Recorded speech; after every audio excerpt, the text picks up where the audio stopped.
Əziz qardaşlarım, salam aleykum. Deməli, bura Naxçıvanda Asav Kəf ziyarətgahıdır. Quran-ı Kərimdə Kəf surəsi var, orada bəhs olunur bura haqqında.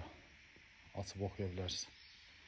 Deməli, burada bir möcüzələr çoxdur və indi möcüzələrdən biri odur ki, göydən mələk təsviri var. Ondan bağlı görürəm, paylaşırlar, yazılar altındakı video ilə oynanır, görüntünün kalitəsində oynanılıb, nə olubdur. İndi mən sizə real onu göstərəcəm, şahid olun. Baxın mənim qardaşlar.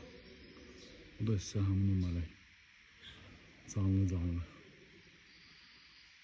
Bura cənnətin yer üzərindəki təzahürüdür. Mütləq gəlib ziyarət edin.